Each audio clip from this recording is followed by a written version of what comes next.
if you found my video, it's most likely because you have ovarian cysts. Otherwise, I'm not really sure how.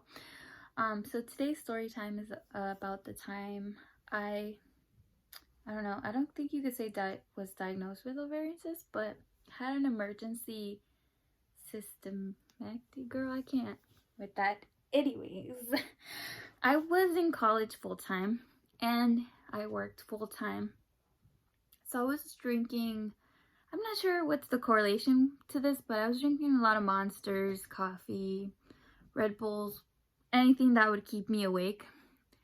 And so I got to, and I wasn't drinking water, and I've always had a problem with UTI. So I was like, oh, I probably have UTI.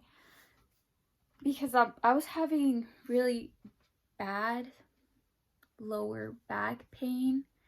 Kind of like, and prior, like in my life, I've always been told like, oh, if you don't drink enough water, like your kidneys start to hurt and you feel it kind of like somewhere in your back. So I figured it was just that, and my friend told me about how that's not the word. My coworker told me that she had really bad pain to the point where she basically passed out. So she had to go to the ER, and she found out she had a really bad kidney infection. So I changed clinics so that I was able to go see a doctor. And when I was there, I was like, oh, like I think I have a UTI or whatever. So they checked for that because that's very easy to check, and they have all that there at the clinic.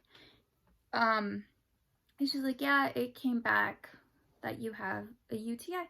So I was prescribed antibiotics, and that was it. And she's like, I can't do any ultrasounds because when you go see a doctor, like they'll poke you and blah blah. So we figured out that I had pain in my ovaries. Like, that's weird.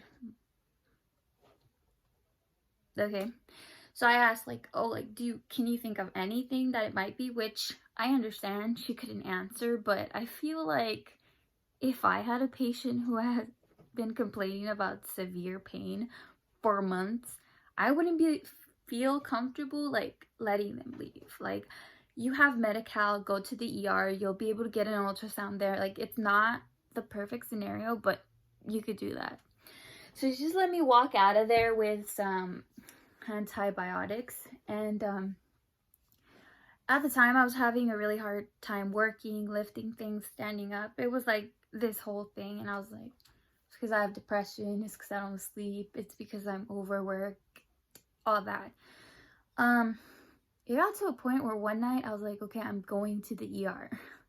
And so I did my makeup and all that, because you hear about like racism in medicine, or like when they think like you're seeking drugs. So I wanted to look good, and I went out of my way to go to a hospital that is like bougie, kind of like it's not Gardena Memorial. Like, I've never gone there, but I'm just gonna go ahead and say that. And when I was there, they were like, okay, well, blah blah blah, let's do an ultrasound. And they're like, I think the transvaginal one is the one that goes inside. So they're like, okay, we're not gonna do that, we're just gonna do the other one. And she was like, oh, like, she was like shocked, like, what is this, girl? You have like cysts, like you have a lot of them that I don't even, like, if we did the transvaginal one, it would have been extremely painful for you. And I was like, I was crying because oh my god, made me sad, because I'd been ignoring my body for so long, and that I was in this place. So they had me wait a little bit. Oh my god, I can't even. And they're really nice to you. I was like, oh, I have to leave to Guatemala in like 2 days. You think I'll be out of here? Like, I just thought, oh, they'll do the surgery really fast and I can leave. Obviously not. So they wheel me up, do you want to hear this, to the oncology department. and they were so nice to me.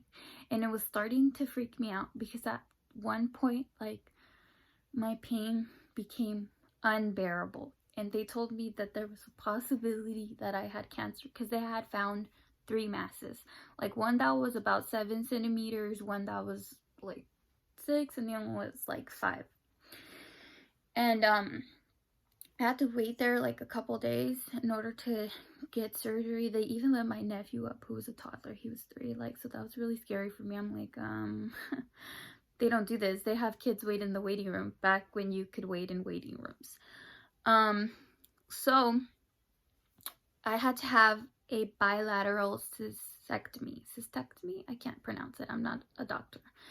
And I had to sign a paper that said, like, they might have to remove my ovaries. They might have to remove something else. And for me, that was like really hard and sad, and I was prepared for that. Well, I wasn't prepared, but like, I was like, this is a very serious like possibility. And so I got through the surgery just fine. And this doctor, bro, like, I don't know how this happened, but I had one of the best surgeons in the region, like, from the middle of California to from the middle of the country to the west side, whatever. He's like one of the best. And in that surgery, I was diagnosed with endometriosis. And I thought, okay, this is the end of it. I feel like I'm missing some parts of, like, if you have any questions about like the surgery in the middle, all that, because it can get graphic.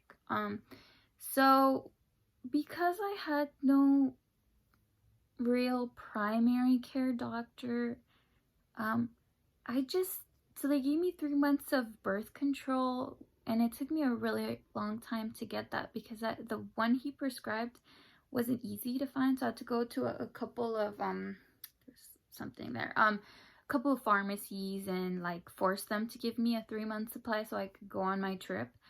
So I would take those every day, the active pills, so that I would never have a period. So I got back and I was not able to get it anymore because my prescription was like done. And so I just kind of lived like that.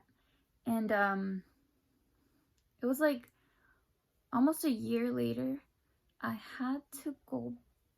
went to the ER because I thought I had no health insurance because I didn't fill out the form. This is right before Corona, all right? So, but they didn't cancel people's Medi-Cal. So when I got to the ER, they're like, you have Medi-Cal, like you could go see a doctor. You don't have to be here.